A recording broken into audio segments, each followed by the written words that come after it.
ఇంకా నెక్స్ట్ వచ్చిన comment and the last comment is Ambedkar పెద్దగా చించింది ఏమీ లేదు, హిస్టరీ తెలుసుకో, కాన్స్టిట్యూషన్ రాసింది ఆయన మాత్రమే కాదు, ఈ fucked us over with reservations. And చాలా మంది ఈ వీడియో షేర్ చేశారు. కామెడీ అంటే ఎంత కామెడీ అనిపిస్తుంది అంటే, ఈ 75 సంవత్సరాలుగా అంబేద్కర్ రాజ్యాంగం రాసిన చెప్తే పిచ్చ కామెడీ వస్తుంది. అంటే జస్ట్ ఒక డ్రాఫ్టింగ్ కమిటీకి చైర్మన్ అంతే.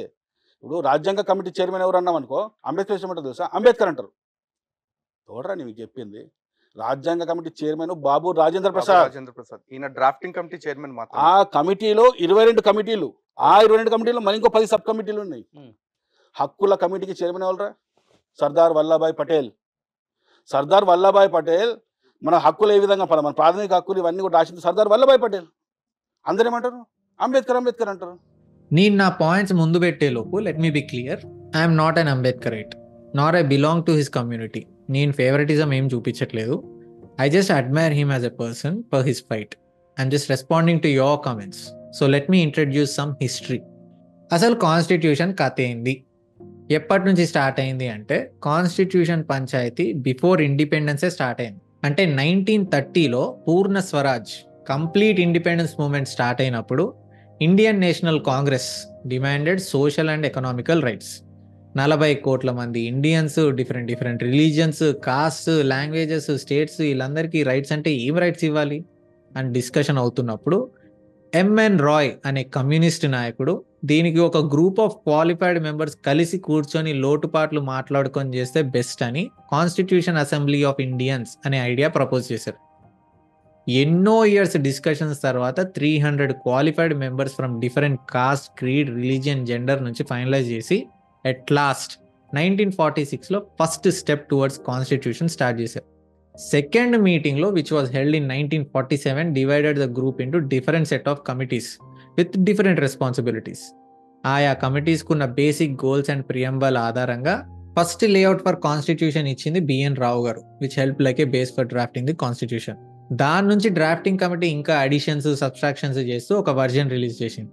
అయితే ఇప్పుడు పాయింట్ ఏంటంటే, చాలా మంది అంటున్నట్టు అంబేద్కర్ జస్ట్ డ్రాఫ్టింగ్ కమిటీకి చైర్మన్ అంతే అంటున్నారు గొప్పోళ్ళు. జస్ట్ డ్రాఫ్టింగ్ అంట బాబాయ్, డ్రాఫ్టింగ్ అంటే అందరూ పాయింట్స్ అప్పచెప్తే అవి రాసేసి చూపించేసి పని అయిపోయిందని చెప్పుడు కాదు. You're forming a country, not taking a dictation from a class.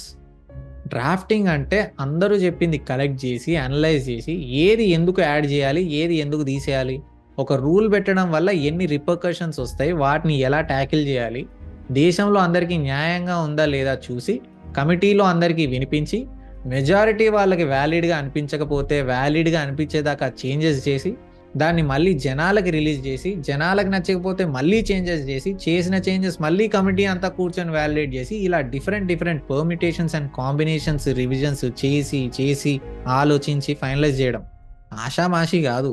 Read this constituent assembly debate sessions, ఈ వెబ్సైట్లో ఉన్నాయి వివరంగా. ఇలా అంతా చేశాక, అందరికీ న్యాయంగా అనిపించాక everyone signed the constitution. It's not just drafting. అయి ఉండొచ్చు, బట్ ఆయన ఒక్కడే చేసిండా, మొత్తం 7 మెంబర్స్ చేసిర్రు అని అంటావు నువ్వు. నాకు అర్థమైంది.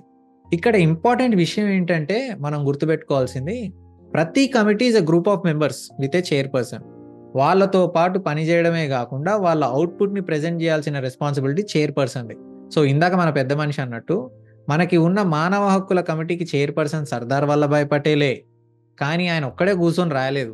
ఆ కమిటీలో నెహ్రూ, అంబేద్కర్, మౌలానా అబుల్ కలాం ఆజాద్తో పాటు ఇంతమంది ఉన్నారు. అండ్ వీళ్ళు కూడా తక్కువే, ఎందుకంటే ఒక కంట్రీలో జనాలకి ఫ్రీడమ్ ఎంతవరకు ఉంది అనేది డిక్టేట్ చేయడం అంటే మాటలా. అందుకే దీనికి సబ్ కమిటీలు ఉన్నాయి. Sub committee of fundamental rights and sub committee of minorities అని, వీటిలో కూడా అంబేద్కర్ ఉన్నాడు. బట్ స్టిల్ ఆయన ఎన్ని మేజర్ కమిటీస్లో ఉన్నా, ఎన్ని ఇన్పుట్స్ ఇచ్చినా, it's all a group effort. It's no doubt in it. We can't just give credit to Ambedkar alone.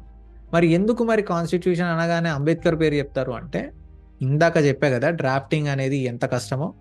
He was the chairperson for drafting committee which consist of 7 members. కరెక్టే. ఆ కమిటీకి select చేసిన 7 మెంబర్స్తో process start అయ్యాక ఒకరు resigned half వే, ఒకరు చనిపోయారు, ఒకరు అమెరికాకి వెళ్ళిపోయారు, ఒకరు స్టేట్ వర్క్తో బిజీగా ఉండి టైం ఎక్కువ ఇవ్వలేకపోయారు, ఇంకొకరు హెల్త్ రీజన్స్తో పార్టిసిపేట్ చేయలేకపోయారు. ఇలా అందరూ డ్రాప్ అయిపోతున్నారు. రీప్లేస్ చేసిన వాళ్ళేమో మళ్ళీ ఫ్లోని అందుకోలేకపోతున్నారు. అప్పుడు ఆ హీట్ అంతా ఎవరు తీసుకుంటారు? ఆ టీం లీడే కదా. ఆ టీం లీడ్ ఎవరు? అంబేద్కర్. ఇదంతా చెప్తుంది నేను కాదు, కాన్స్టిట్యూషన్ సబ్మిట్ చేసినప్పుడు అప్పటి finance minister T T Krishnamachari assembly డిబేట్స్లో చెప్పారు ఇది. అదే డిబేట్లో R V Dhulekar, one of the member of constituent assembly side, Ambedkar Hercules అంత బరువు మోసాడని నేను అనను, ఎందుకంటే మనోడు అంతకంటే ఎక్కువ బరువు మోసాడు. ఆయన పేరులోనే భీముడు ఉండడం వల్ల నేను చెప్పిన స్టేట్మెంట్కి బాగా జస్టిఫై అవుతుంది అని అన్నారు. కేశవరావ్ ఝేడే సెడ్, అందరూ అంబేద్కర్ని మోడర్న్ మను అని అంటున్నారు, ఆయనకి ఆ బిరుదు అసలు నచ్చదని నాకు తెలుసు, ఎందుకంటే ఒకప్పుడు ఇండియా మనుస్మృతి ఫాలో అయ్యి అంటరాని వర్గాలని చెప్పి వివక్షత చూపించబడింది కాబట్టి. ఇకపై ఇండియా భీమ్రావ్ అంబేద్కర్ ఫ్రేమ్ చేసిన కాన్స్టిట్యూషన్ని ఫాలో అవుతుంది కనుక ఈ కాన్స్టిట్యూషన్ని భీమ్ స్మృతి అని అనొచ్చు అని అన్నారు. శ్యామ్ నందన్ సహాయ్, అంబేద్కర్ అండ్ టీం పడిన కష్టానికి దేశం ఎప్పుడూ రుణపడి ఉంటుంది అని అన్నారు. ఇంకా last but not the least, రాజ్యాంగ కమిటీ చైర్మన్ బాబు రాజేంద్ర ప్రసాద్. ఆయన ఏమన్నారు, డ్రాఫ్టింగ్ కమిటీ మెంబర్స్ ఎంత భక్తి శ్రద్ధలతో పనిచేశారో నేను రోజు చూస్తూనే ఉన్నాను. ముఖ్యంగా అంబేద్కర్ తన ఆరోగ్యాన్ని కూడా లెక్క చేయకుండా పనిచేశారు. మేము ఈ హోదాలో ఉండి అంబేద్కర్ని డ్రాఫ్టింగ్ కమిటీకి చైర్మన్గా నిర్ణయించడం is the best thing that we did అని అన్నారు. ఐ నో బిఎన్ రావు గారు లేఅవుట్ ఇచ్చారు, కమిటీ మెంబర్స్ అందరూ కలిసి ఇంటికి ఇటుకలు వేడ్చినట్టుగా వాళ్ళ అభిప్రాయాలు, ఇబ్బందులు, న్యాయపరమైన వాదనలు ఇచ్చారు. వాటిని ఒక్కొక్కటిగా ఆర్గనైజ్ చేస్తూ ఒక స్ట్రక్చర్ బిల్డ్ చేశారు కాబట్టే he is considered as the major architect of the constitution. But ఎవరు ఎంత పొగిడినా he never took complete credit for it. Ambedkar speech విని ఒకసారి అప్పుడు పార్లమెంట్లో ఏం మాట్లాడాడు, he credited everyone from his team with names rightfully who made the constitution possible. అవన్నీ మనకు పట్టవాయే. స్టిల్ అంబేద్కర్ని సెలబ్రేట్ చేయాల్సింది దీనికి మాత్రమే కాదు భయ్యా. మామూలుగా కొన్ని రూల్స్ ఆర్ బిల్స్ ఒక కంట్రీని షేప్ మార్చేస్తాయి. అలా మోడర్న్ ఇండియాని షేప్ చేయడానికి అంబేద్కర్ ఫైట్ చేసి ఇంట్రడ్యూస్ అండ్ రీఇంట్రడ్యూస్ చేసిన రూల్స్, బిల్స్ ఏంటంటే, ఒకటి రిజర్వేషన్, ఇంకోటి హిందూ కోడ్ బిల్. రిజర్వేషన్ ఎందుకయ్యా అంటే కాస్ట్ డిస్క్రిమినేషన్ ద్వారా సఫర్ అయిన వాళ్ళని ఈక్వాలిటీకి తీసుకురావడానికి ఉపయోగపడే ఒక టూల్. హిందూ కోడ్ బిల్ ఏంటయ్యా అంటే ఇండియాని మోడర్న్ అండ్ సెక్యులర్గా చేయాలంటే సోషల్ రిఫార్మ్స్ చేయాలి. 85% హిందూస్ ఉన్న కంట్రీ కాబట్టి ఆ రిలీజియన్లో అప్పటికి కంటిన్యూ అవుతున్న ఫ్యూడల్, పేట్రియార్కల్ అండ్ అబ్జెక్షనల్ థింగ్స్ని మార్చేందుకు నెహ్రూ అండ్ అంబేద్కర్ ఇంట్రడ్యూస్ చేసిందే Hindu code bill.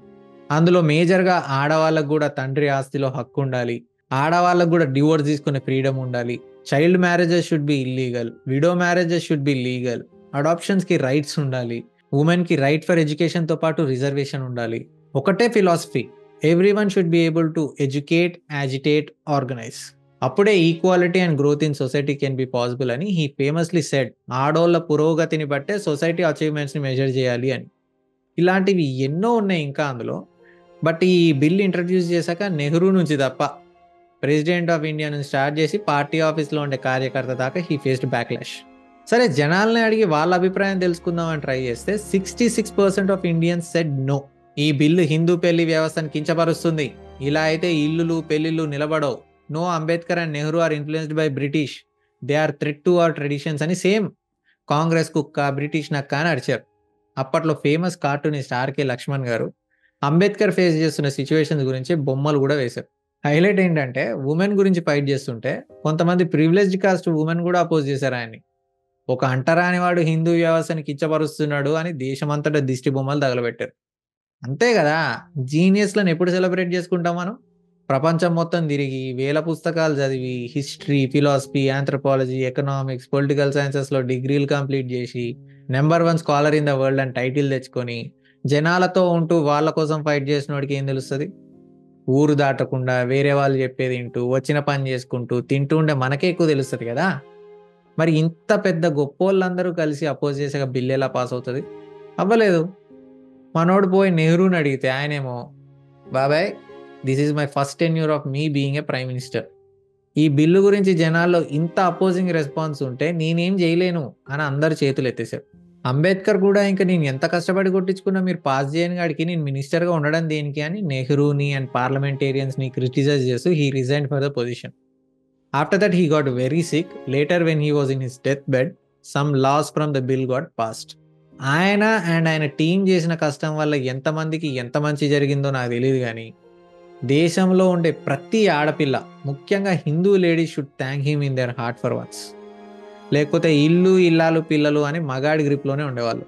Constitution group ఎఫర్టే, కానీ దీనికి మాత్రం he is the man. And he had a huge hand in shaping modern India and it's women. ఇంత చేసిన కొంతమంది ప్రొపగాండా చెప్పే యూట్యూబర్స్ వీడియోస్ చేసి చెప్పేది ఏంది? అంబేద్కర్ పెద్దగా చించింది ఏం లేదు. He was just a head of a drafting committee. ఉమెన్కి ఆయన చేసింది ఏముందయ్యా? ఆడవాళ్ళని పూజించిన దేశం మనది. గాడెస్ ఆఫ్ నాలెడ్జ్ ఎవరు? Saraswati, a women. Why would we discriminate them? ఆయన ఎప్పుడు హిందూయిజంకి యాంటీగా ఉంటాడు. నువ్వంతా ఫేక్ హిస్టరీ చెప్తున్నావు అని చెప్తుంటారు. Yeah correct. మనం ఎంత బాగా ట్రీట్ చేసాం అసలు ఆడవాళ్ళని. సతీసహగమనం చేయించలేదు, బాల్య వివాహాలు చేయలేదు, విడోస్ ఎదురు రావద్దు అని సోషల్ లైఫ్ లేకుండా అయితే ఎప్పుడూ చేయలేదు. విడో మ్యారేజెస్ ఎంకరేజ్ చేసాము. వాళ్ళని వంటింటికే పరిమితం చేయకుండా ఆడపిల్లలకి చదువు చాలా అవసరం అని చెప్పి ఎప్పుడు దానికే పెద్దపీట వేసాం. పేట్రియార్కి అస్సలు లేదు. One of the safest countries for women కదా మనది. అందుకే గాంధీ గారు కూడా అర్ధరాత్రి ఒక అబ్బాయి ఎప్పుడైతే స్వేచ్ఛగా తిరుగుతాడో అప్పుడే స్వతంత్రం వచ్చినట్టు అని అన్నారు. కరెక్ట్. అంబేద్కర్ చేసింది ఏం లేదు. ఆల్రెడీ పర్ఫెక్ట్ ఉండే మన కంట్రీ వేరే వాళ్ళు వచ్చి కాన్స్టిట్యూషన్తో కరెక్ట్ చేసేది ఏముంటుంది? గుడ్. అలానే ఉన్నాం. మేరా భారత్ మహాన్. నువ్వు చెప్తున్నట్టు ఆయన హిందూస్కి యాంటీ కదా. ఒక పెద్ద ఆయన ఉన్నాడు who represents not just Hindutva but also India. ఆయన ఏమన్నాడో చూద్దాం. अगर बाबा साहब आम्बेडकर न होते तो मैं यहां तक नहीं पहुंच पाता. సో అది మ్యాటర్. ఓ బాబు, అన్నీ చెప్తున్నావు బాగానే ఉంది, కానీ రిజర్వేషన్ వల్ల దేశం ఎంత నష్టపోతుందో తెలుసా? అన్ని కంట్రీలు మెరిట్ ఉన్న వాడికే సీట్ ఇచ్చి డెవలప్ అవుతుంటే మనం మాత్రం ఇలానే తక్కువ అర్హత గల వాళ్ళకి సీట్ ఇచ్చి వెనక్కి పడిపోతున్నాం.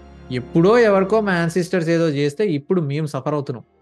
He did unfair justice to bright students అని చాలా మంది including some of my friends బండబూతులు తిడుతూ ఉంటారు. ఇప్పుడు దాని గురించి నెక్స్ట్ వీక్ మాట్లాడదాం.